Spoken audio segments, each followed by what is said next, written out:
અમરેલી જિલ્લાના બગસરા તાલુકા પંચાયત ખાતે આંગણવાડી વર્કર અને હેલ્પરો દ્વારા વિરોધ પ્રદર્શન કરવામાં આવ્યું હતું. તો બગસરા તાલુકાના આંગણવાડી વર્કરો દ્વારા 3 દિવસ માસ કામથી અળગા રહી આવેદનપત્ર આપી વિરોધ પ્રદર્શન કરવામાં આવ્યું હતું. તો આંગણવાડીના વર્કર્સ અને હેલ્પર દ્વારા વિવિધ માંગણીઓ સંદર્ભે આવેદનપત્ર પાઠવવામાં આવ્યું હતું. તો આંગણવાડી વર્કર્સ અને હેલ્પર્સની માંગણીઓ ન સંતોષાતા 3 દિવસ કામથી અળગા રહેવાનો નિર્ણય કરવામાં આવ્યો છે.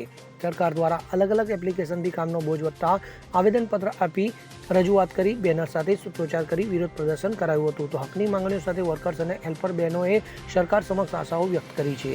મારું નામ અનુરાધાબેન ઠાકર છે. હું મોટા મુંજિયાસર ગામમાંથી આવું છું. અત્યારે તો અમારે સરકારને એટલું જ કહેવાનું છે કે જે કોર્ટનો આદેશ છે એનો અમલ કરે, કે અમે 5,000 રૂપિયામાં નોકરી કરીએ છીએ તો શું સરકારે અમને એક મજૂરી અત્યારે જોવા જઈએ ને તો 700 રૂપિયા થાય, તો અમારી મજૂરી પણ એક દિવસની નથી ગણી. આટલા મોંઘવારીના જમાનામાં શું અમારે અમારા બાળકોને ભણાવવા કે શું ઘર ચલાવવું એ ખબર નથી પડતી. એટલે અત્યારે તો એક જ સવાલ છે કે કોર્ટે જે મંજૂર આપણને આપી છે એ અમારો અમલ કરે ને અમારો પગાર 20,000 કે 24,000 જે કીધો છે એ સરકાર કરે. પછીની માંગ પછી અમે કહીશું. મારું ગામ માણેકવાડા, મારું નામ ગીતાર ગોસ્વામી. અમે સરકારશ્રીને કેટલી જાહેર કીધું છે કે અમને ન જેવા વેતનમાં કામગીરી અમે કરવી છે, અમે કેવી રીતના બધું પૂરું કરવી. આ મોંઘવારી એવી છે છતાંય સરકારશ્રી અમારો કાંઈ આમાં નિર્ણય લેતી નથી. તો અમે સરકારને એટલું કહેવા માગવી છે કે અમારો પગાર વધારી દીધો છે તો આપતા કેમ નથી. અમે બધું અમે ટાઈમ અમે કામ કરવી જ છે અને કરવાનું હોય તો સરકારશ્રીને એટલું સમજવું જોઈએ કે અમને અમારો પગાર આપી દેવો જોઈએ. અમે ન જેવા વેતનમાં કામ કરવી છે.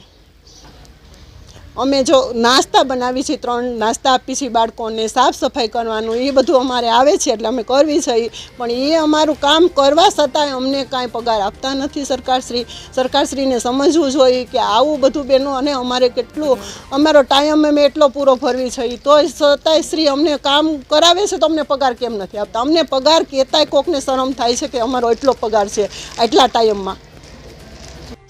મારું નામ પાડલિયા ભાવનાબેન છે. હું અને અમરેલી જિલ્લા પ્રમુખ છું. અમે અવારનવાર સરકારને આવેદનપત્ર આપીએ છીએ, લડાઈ કરીએ છીએ અને સરકારને ખબર છે કે કોર્ટનો ચુકાદો આવેલ છે છતાંય સરકારના પેટનું પાણી પણ હલતું નથી અને અમને સતત દબાણ પણ કરવામાં આવે છે કે બેનો તમે કામ કરો. અમારા હક માટે પણ લડાઈ કરવા દેવામાં આવતી નથી.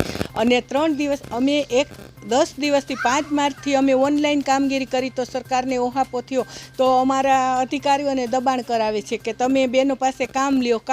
પણ તો સરકારને અમને પગાર આપવો નથી, વેતન પૂરું આપવું નથી. અમારો કોર્ટમાંથી સુપ્રીમ કોર્ટમાં એણે જવા દીધો કેસ, તો તેને કામ જોઈએ છે તો એને અમને પગાર અને જે અમને હાઈકોર્ટે ચુકાદો આપ્યો છે તે અમલ કરવો જોઈએ. એના સતત કામથી અળગા રહેવાનો નિર્ણય કરી આજે આવેદનપત્ર આપેલ છે.